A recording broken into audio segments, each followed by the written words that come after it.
아인슈타인은 1879년 3월 14일 독일 제국 바덴비르덴베르크 왕국 울름의 유대인 가정에서 태어났습니다. 아인슈타인은 어린 시절 말이 늦어 문제가 있는 아이로 오해받았습니다. 암기식 교육을 싫어하고 깊은 사색과 자유로운 사고를 선호하는 경향 때문이었습니다. 아버지 헤르만 아인슈타인은 19세기 말 전기가 막 산업으로 확산되던 시기에 동업자였던 삼촌 야코프 아인슈타인과 함께 전기기기 제조회사를 운영하였습니다. 주로 가로등과 실내 조명용 전기 설비를 공급하였는데 아인슈타인은 전기 코일 전선을 집에서 자주 접하게 되었으며 이 환경이 훗날 전자기학 직관 형성에 큰 영향을 준 것으로 보입니다.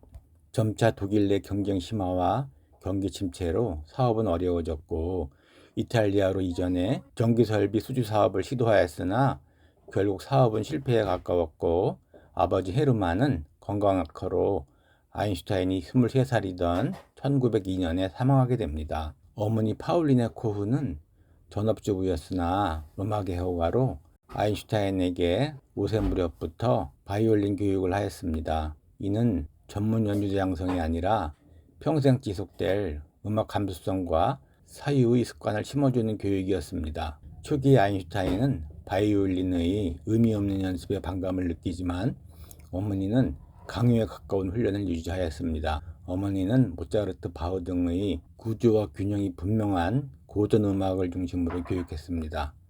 이는 훗날 아인슈타인이 물리학에서 보인 수학적 아름다움과 단순성 추구와 닮았습니다. 그러다 13세 전후 바흐의 바이올린 소나타를 접한 이후 음악이 즐거운 물이 변화되었다고 합니다. 아인슈타인은 그때 나는 처음으로 음악 속에 논리가 있음을 느꼈다고 회고합니다. 이후 그는 자발적으로 연습했고 과학적 사고가 막힐 때 바이올린을 꺼내 연주하곤 했습니다. 아인슈타인은 바이올린 연주를 평생 즐겼습니다. 아인슈타인의 출생지는 울름이지만 곧 미넨으로 이주하여 1885년 미넨에서 페터스 슐레 초등학교를 다녔습니다. 학교 생활은 전반적으로 우수하였고 특히 산수에서 두각을 나타냈습니다. 조용하고 내성적이지만 질문이 많았습니다. 초등학교 시절은 비교적 안정적이었고 학업 능력도 이미 또래보다 뛰어났습니다. 아인슈타인이 학교 부적응을 겪은 시기는 초등학교가 아니라 1988년 이후의 중등학교 시기입니다. 이는 독일 제국식 엘리트 인문계 중등학교로 군대식 교율과 교사의 절대적 권위가 있는 학교였으며 라틴어, 그리스어, 암기 중심이었습니다. 성적 자체는 수학, 물리 최상위였지만 태도 불량, 불복종, 권위 도전 등으로 교사가 자퇴를 암묵적으로 권유하기도 했다고 합니다. 아인슈타인은 훗날 학교는 나에게 창의적 사고를 억압하는 장소였다고 회상하였습니다.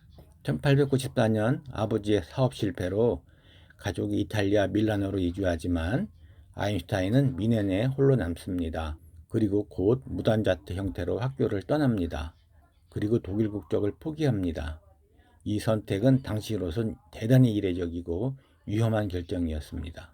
1895년 아인슈타인은 스위스로 이주하여 츄리히 연방공과대학에 입학하였습니다.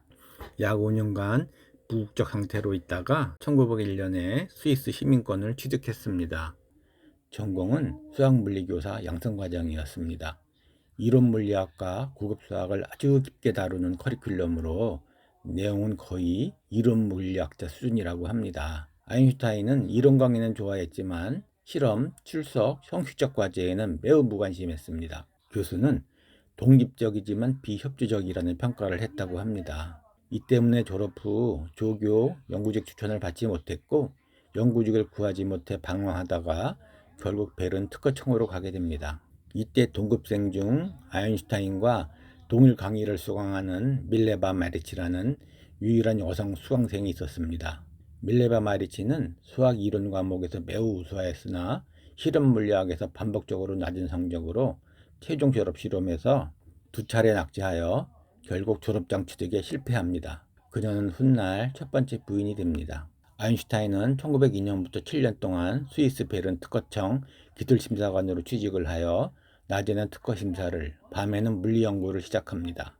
1905년은 기적의 해로 단 1년 동안 물리학을 뒤흔든 4편의 논문을 발표하게 됩니다. 첫 번째 논문은 광전 효과에 대한 것으로 빛의 생성과 변환에 관한 하나의 발견적 관점에 대하여라는 제목의 논문으로 이는 1921년 노벨 물리학상 수상 근거가 되었습니다. 그의 논문 발표 이전까지는 빛은 파동으로 이해되고 있었습니다. 그렇지만 파동 이론으로 설명되지 않는 현상이 있었습니다. 빛의 세기를 아무리 높여도 전자가 전혀 튀어나오지 않는 경우가 있다. 일정한 주파수 이상으로 빛을 쏘면 빛을 비추는 즉시 전자가 방출된다. 방출된 전자의 에너지는 빛의 세기보다 주파수에 의존한다. 아인슈타인 논문의 혁명적 주장은 빛은 연속적인 파동이 아니라 에너지 덩어리로 행동할 수 있다는 것입니다. 아인슈타인은 막스 플랑크의 양자가설을 과감히 확장했습니다. 그러나 당시 반응은 의외로 냉담했습니다. 파동 이론을 정면으로 부정하는 주장이기 때문입니다. 심지어 막스 플랑크조차 처음엔 회의적이었습니다.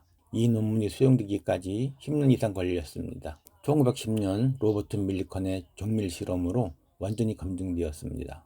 광전 효과는 양자역학의 출발점이자 오늘날 태양전지, CCD, 시모스 이미지 센서, 광센서, 광검출기, 반도체 물리학 기술의 기초입니다. 두 번째 논문은 브라운 운동에 대한 것으로 열의 분자 운동론이 요구하는 정지한 액체 속에 부유한 입자의 운동에 대하여 라는 제목의 논문으로 보이지 않는 원자를 현미경으로 추적 가능한 사실로 바꿔놓은 결정적 연구였습니다. 문제제기: 보이는 입자의 무작위 운동은 왜 생기나? 1827년 식물학자 로버트 브라운은 현미경으로 물속 꿀가루를 보다가 끊임없이 요동치는 운동을 관찰했습니다. 물이 가만히 있는데도 입자가 왜 움직이는가? 아인슈타인의 질문: 만약 액체가 원자 분자로 이루어져 있다면 그 보이지 않는 분자들의 충돌이 이 운동을 만들지 않을까? 아인슈타인은 브라운 운동을 분자의 열 운동이 남긴 거시적 흔적으로 해석했습니다. 액체 분자들은 열에 의해 무작위로 끊임없이 운동하고 부유 입자는 사방에서 불균형한 충돌을 받는다. 그 결과 지그재그 운동이 나타난다. 아인슈타인은 브라운 운동을 확률 과정으로 다뤘습니다. 이 접근은 당시 매우 혁신적이었습니다. 부유 입자의 평균 이동거리의 제곱은 시간에 비례한다. 이 식의 의미는 현미경으로 입자 움직임만 측정해도 아보가드로 수를 계산할 수 있다는 것입니다. 검증은 1913년 장 페랭이 아인슈타인의 예측을 서로 다른 방법으로 아보가드로 수를 일치시키는 정밀 실험으로 검증하게 됩니다. 이에 따라 원자는 가설이 아니라 실제이며 원자론 논쟁이 종결됩니다. 페랭은 1926년 노벨 화학상을 수상합니다.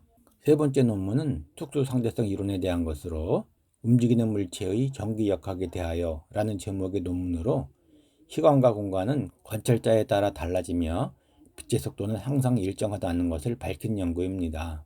이 논문이 등장한 배경은 시간과 공간에 대한 근본적 모순으로 시작합니다. 19세기 말 물리학은 심각한 내부 충돌을 안고 있었습니다.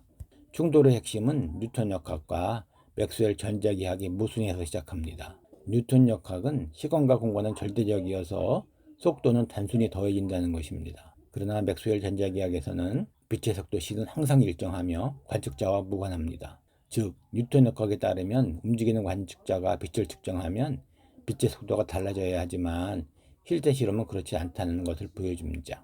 공간과 시간을 바꾸자. 아인슈타인은 가설 두 개를 제시합니다. 이 공리가 모든 혁명적 결과의 출발점입니다. 그 결과로 시간지연, 길이 수축, 상대론적 속도 합성의 법칙, 전자기학을 상대론적으로 재정리합니다. 이 논문은 순수한 사고 실험과 논리로만 구성되어 있습니다. 이 논문은 처음에는 거의 주목받지 못했습니다.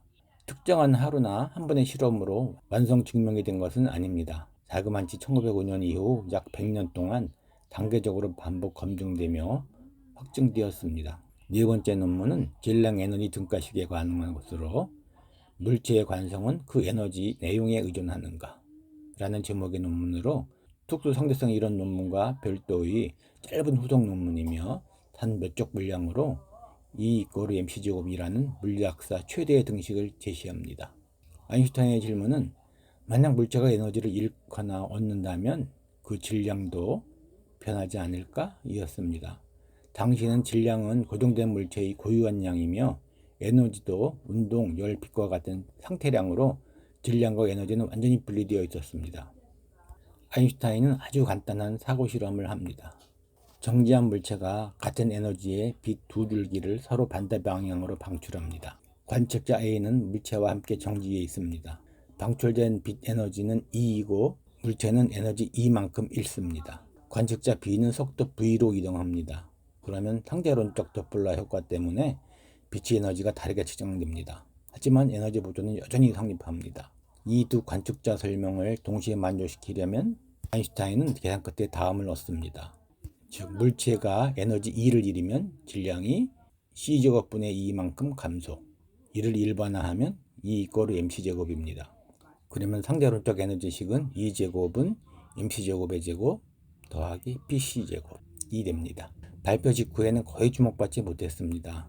흥미로운 수학적 결과 정도로 취급되었습니다. 그러나 이후 실험적 확증으로 질량 손실이 관측되고 핵반응에서 방출 에너지가 질량 감소와 정확히 일치함에 따라 주목받게 되었습니다. 이 논문이 짧았던 이유는 아인슈타인 스스로도 이는 특수 상대성 이론의 필연적 귀결로 장황한 설명이 불필요하며 논리적 필연성만 제시한 것입니다.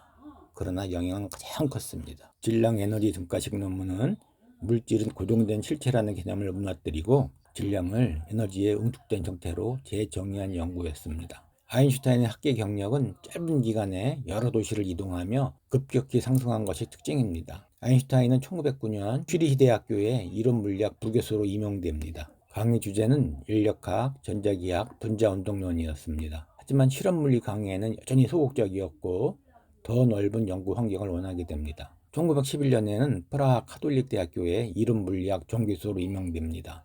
여기서 처음으로 중력 문제를 본격 연구하기 시작했으며 일반 상대성 이론으로 가는 전환점이 되었습니다. 1912년에는 쥐리히 연방공과대학의 이론 물리학 정교수로 임명됩니다. 수학자 마르셀 그로스만과 협업하여 리반 과학을 도입하여 일반 상대성 이론의 수학적 토대를 완성하게 됩니다. 이 시기가 없었다면 1915년 일반 상대성 이론의 완성은 불가능했다고 여겨집니다. 1914년에는 다시 독일 국적을 취득하고 베를린 훔볼트 대학교의 교수로 임명됩니다.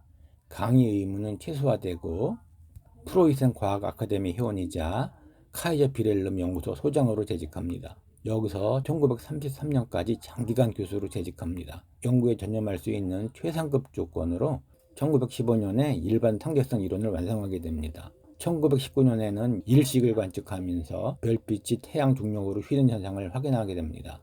이는 전 세계 언론에 대서특필되며 세계적 스타 과학자가 됩니다. 그러나 제1차 세계대전이 발발하여 반유대주의가 확산하고 1933년 히틀러가 집권하자 독일을 영국이 탈출합니다. 아인슈타인은 1915년 일반 상대성 이론을 저술합니다. 일반 상대성 이론은 아인슈타인이 만든 중력 이론입니다. 핵심은 이렇게 요약됩니다. 중력은 힘이 아니라 질량 에너지가 만든 시공간의 휘어짐이다. 물체는 그 휘어진 시공간 위에서 가장 자연스러운 길을 따라 움직인다. 아인슈타인이 가장 먼저 붙잡은 직관은 중력과 가속은 구별하기 어렵다는 것입니다. 창문 없는 엘리베이터 안에서 몸이 바닥으로 눌리는 느낌이 든다면 지구 중력 때문에 눌리는 건지 우주 공간에서 엘리베이터가 위로 가속하기 때문인지 구별하기 어렵다는 것입니다. 이를 정식화한 것이 등가 원리입니다. 약한 등가 원리. 모든 물체는 중력장에서 같은 방식으로 떨어진다. 국수성. 아주 작은 영역에서는 중력이 없는 특수 상대론의 공간처럼 만들 수 있다. 등가 원리에서 곧바로 따라오는 유명한 예측이 있습니다. 중력에 의한 시간 지연. 중력이 강한 곳일수록 시간이 더 느리게 흐릅니다. 산 정상의 시계가 평지의 시계보다 아주 미세하게 더 빨리 갑니다. GPS가 동작하려면 이 효과를 반드시 부정해야 됩니다. 또 중력의 영향을 받는다. 빛은 질량이 없지만 일반 상대론에서는 빛도 시공간의 구분기를 따라갑니다.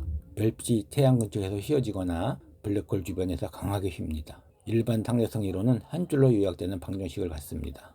물질이 시공간을 쉬게 만들고 휘어진 시공간이 물질의 운동을 결정한다. 존 필러의 유명한 요약입니다. 일반 상대성 이론으로 예측한 대표적인 결과 6가지는 다음과 같습니다. 수성의 근일점 이동. 뉴턴 역학으로는 남던 오차를 해결했습니다. 수성계다가 조금씩 회전하는 현상을 더 정확히 설명합니다. 중력에 의한 빛의 휘어짐. 은하단이 배경 전체의 빛을 렌즈처럼 쉬게 해서 아인슈타인 링 같은 현상을 만듭니다. 중력적 적색 편의. 중력이 강한 곳에서 올라오는 빛은 에너지를 잃어 더 붉어집니다. 샤피로 시간지연, 행성 레이더 측정 등에 나타납니다. 블랙홀. 질량이 특정 반지름 안으로 압축되면 그 안쪽에서는 빛도 못 나오는 영역이 생깁니다. 중력파. 질량이 가속 운동을 하면 시공간이 물결처럼 퍼져나갑니다. 오늘날 관측으로 잘 알려져 있습니다. 아인슈타인은 밀레바 마리치와 1914년 이후 별거하였으며 1919년 2월 14일 스위스 취리히 법원에서 공식적으로 이혼했습니다. 이때 아인슈타인은 장차 받게 될 노벨상 상금 전액을 밀레바에게 지급하기로 약속하였고 실제로 1921년 노벨 물리학상 수상 후 상금은 밀레바에게 전달됩니다. 아인슈타인은 이혼 후 약 4개월 만인 1919년 6월 2일 독일 베를린에서 사촌 엘자와 재혼했습니다. 엘자는 아인슈타인의 외사촌입니다. 엘자와는 1914년 밀레바와 별거 기간 동안 간병, 생활 지원을 맡으며 가까워졌습니다. 엘자는 아인슈타인의 건강관리와 대외 활동을 적극적으로 도왔다고 합니다. 1933년 1월 히틀러의 집권으로 유대인 박해가 시작됩니다. 아인슈타인은 유대인이며 국기주의자이고 평화주의자이며 공개적으로 나치를 비판하였습니다. 1933년 봄 독일 전역에서 금소가 수거되었는데 아인슈타인의 조사도 표적이 되었고 현상금과 살해 협박까지 등장합니다. 나치 선전물에는 아인슈타인은 독일인이 아니라 인류 전체의 적이다 라는 내용이 있었다고 합니다. 아인슈타인은 1932년 말 미국 강연 여행 중 나치 집권 소식을 미국에서 접하고 즉시 결단을 내립니다. 독일 귀국을 거부하고 다시 독일 국적을 포기하며 베를린 교수직을 사임합니다. 이는 사실상 정치적 망명선언입니다. 미국에서 체류하다 잠시 벨기에에 머물고 다시 영국 체류 후 1933년 10월 미국으로 영구 이주합니다. 1940년에는 미국 시민권을 취득합니다. 스위스 국적은 유지합니다. 아인슈타인은 1933년 10월 1일 프린스턴 고등연구소에 정식으로 취임했습니다. IAS에서는 강의 의무 없이 연구 전념이 가능했고 이곳에서 아인슈타인은 통일장 이론 연구와 사회적 발언을 이어갔습니다. 그리고 1955년 사망할 때까지 평생 그곳에서 연구와 사색을 하며 시간을 보냅니다. 1938년에 핵분열을 발견한 후 연쇄 반응 가능성을 제기하며 이론상 막대한 에너지 방출이 가능함을 알게 되었습니다. 이때 나치 독일은 급속한 군비 확장 중에 있었고 독일이 우라늄 지원과 유능한 과학자를 보유하고 있어 독일이 먼저 핵무기를 만들 수 있다는 공포에 휩싸였습니다. 실라르드, 위그너, 텔러 등 망명 과학자들이 이를 미 정부에 경고해야 한다고 판단하였고 이를 아인슈타인의 명성을 빌려 전달하기로 하였습니다. 서한의 주요 내용은 다음과 같습니다. 서한의 어조는 선동이 아니라 차분한 경고였지만 선제하지 않으면 위험하다는 메시지는 분명했습니다. 루스벨트 대통령은 이 문제를 그냥 둘 수 없다며 우라늄 자문위원회를 설치하고 초기 자금을 배정하여 연구에 착수했습니다. 1940년부터 연구를 확대하여 1942년에는 맨하튼 프로젝트로 통합 대형화하였고 1945년에 핵무기를 완성했습니다. 아인슈타인은 서한 서명과 전달, 과학적 가능성에 대한 도덕적 연구는 했지만 폭탄 설계 개발에는 직접 참여하지 않았고 군사연구조직 내 핵심 역할도 맡지 않았습니다. 아인슈타인의 말, 독일이 만들지 않을까 두려웠다. 그게 내가 편지를 쓴 유일한 이유다. 아인슈타인은 히로시마 나가사키 이후 깊은 죄책감에 휩싸였습니다. 핵무기 반대, 군축, 세계정부를 주장했으며 내 생애 큰 실수라는 취지의 발언을 남겼습니다. 2차 세계대전 이후 아인슈타인은 프린스턴 고등연구소에서 강의 의무 없이 산책, 바이올린, 방문객과 토론 등 소박한 생활을 이어갔습니다. 중력과 전자기를 하나의 이론으로 통합하는 통일장 이론 연구에 전념하였으나 끝내 완성하지 못하였습니다. 양자역학과의 통합에는 실패하였는데 그는 양자역학의 확률 해석에 비판적이었습니다. 신은 주사위를 던지지 않는다는 유명한 말이 있습니다. 1952년에는 이스라엘 초대 대통령직 제안을 받기도 했는데 정치 경험 부족과 과학자로서의 정체성을 이유로 들며 공식 거절하였습니다. 그러나 히브리 대학교 후원, 유대인 문화교육에는 지속적으로 헌신하였습니다. 그는 스피노자적 자연의 질서에 대한 경외감을 가졌으며 겸손, 유머, 소박함, 학생 시민과의 자유로운 대화를 이어갔습니다.